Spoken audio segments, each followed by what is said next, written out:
모르면 요금 2배 더 나와요. 에어컨 인버터 대 정속형 비교. 지금 당신 집 에어컨 어떤 방식인지 알고 계신가요?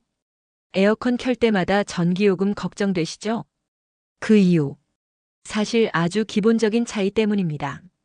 바로 정속형이냐 인버터형이냐. 둘 다 시원하긴 합니다. 하지만 작동 방식이 전혀 달라요. 정속형 에어컨은요. 온도 맞추면 꺼집니다. 덥다 싶으면 다시 켜집니다. 계속 껐다 켰다. 이걸 반복하죠. 반면 인버터 에어컨은 한번 켜지면 끄지 않습니다. 대신 속도를 줄였다 올렸다 조절하면서 계속 작동합니다. 그래서 인버터는 조용하고 쾌적하고 무엇보다 전기요금이 낮습니다.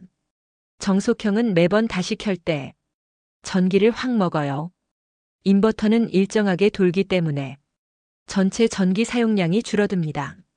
수치로 보면요.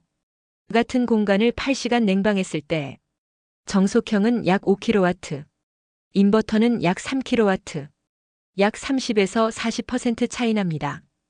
에어컨 전기요금이 왜 이렇게 많이 나올까요? 그 이유는 바로 전력량 요금 때문입니다. 전기요금은 기본요금 플러스 전력량 요금 이렇게 나눠지거든요. 여기서 문제는 전력량 요금 많이 쓸수록 단가가 확 올라가는 누진제 구조입니다. 즉 같은 에어컨이라도 누진제 구간을 넘기면 요금 폭탄 맞는 겁니다. 그래서 인버터가 유리한 겁니다. 계속 돌리지만 전체 전력은 낮으니까요. 자, 여기서 중요한 포인트.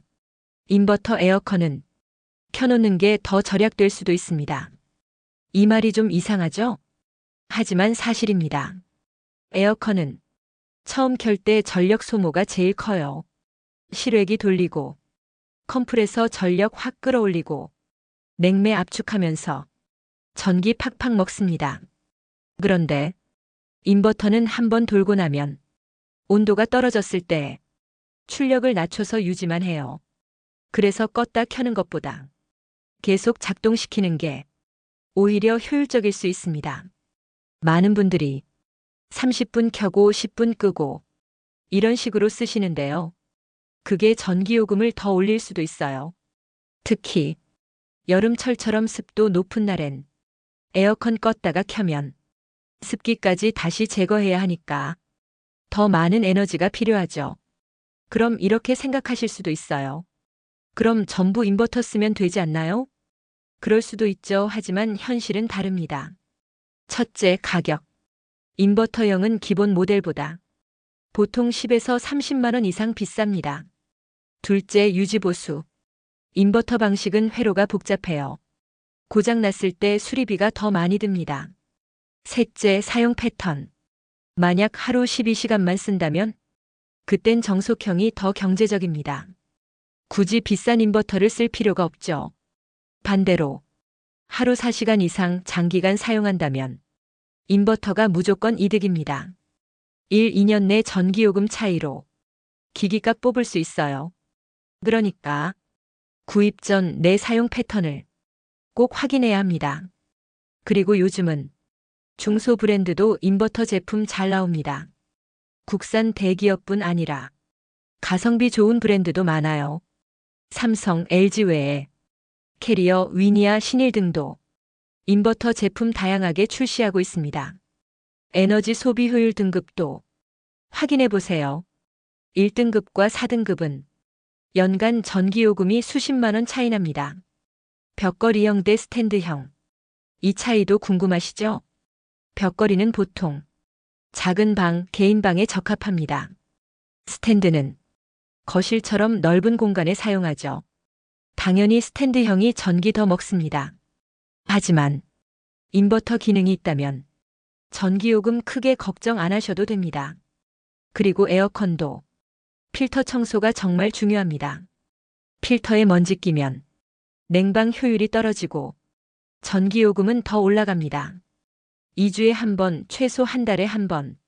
필터는 꼭 청소해 주세요. 실외기 관리도 중요합니다. 실외기 주변에 물건 두지 마세요. 열이 제대로 빠지지 않으면 냉방 효율이 떨어집니다. 그럼 전기를 더 먹게 돼요. 그리고 실외기가 햇빛에 노출되면 온도가 올라가면서 컴프레서에 과부하가 걸릴 수 있습니다. 가능하면 그늘을 만들어 주세요. 그 외에도 에어컨과 선풍기 함께 쓰는 것도 좋아요. 차가운 공기를 순환시켜 주기 때문에 냉방 효과가 훨씬 좋아집니다. 온도 설정도 중요합니다. 여름철엔 적정 실내 온도 26에서 28도 이상 낮추면 쾌적함보단 전기요금만 올라가요. 특히 고령자나 어린이는 너무 차가운 냉방이 건강에 해롭습니다. 또 하나, 에어컨 방향은 위쪽으로, 냉기는 아래로 가라앉기 때문에 위에서 아래로 순환되게 해야 방 전체가 시원해집니다. 그리고 창문 틈, 문 틈 꼭 막아주세요. 외부 공기 들어오면 냉방 효율 떨어지고 계속 작동하면서 전기 더 씁니다. 또한 요즘 많이 쓰는 절전 모드, 취침 모드 꼭 활용해 주세요. 특히 수면 시 인버터 제품에선 취침 모드가 전기요금 절감에 매우 효과적입니다. 마지막으로 에어컨의 가장 큰 오해. 계속 돌리면 전기요금 많이 나간다. 반은 맞고 반은 틀립니다. 정속형은 맞습니다. 계속 돌리면 계속 전기 먹죠. 하지만 인버터는 다릅니다. 속도 조절하면서 정속형보다 적은 전기를 씁니다. 그래서 정리하자면 1-2시간 짧게만 쓰는 분은 정속형도 오케이. 하지만 3시간 이상 쓰신다면 인버터형이 진짜 효자입니다. 전기요금 걱정되신다면 우리 집 에어컨 한번 다시 확인해 보세요. 냉방은 잘 되는데 왜 우리 집만 요금이 많이 나올까? 그 이유 바로 정속형 때문일 수도 있습니다. 전기요금 아끼는 가장 쉬운 방법. 바로 에어컨의 방식부터 확인하는 것. 지금 바로 당신 집 에어컨 확인해 보세요. 좋아요와 구독, 정속 없이 인버터처럼 꾸준히 부탁드립니다. 감사합니다.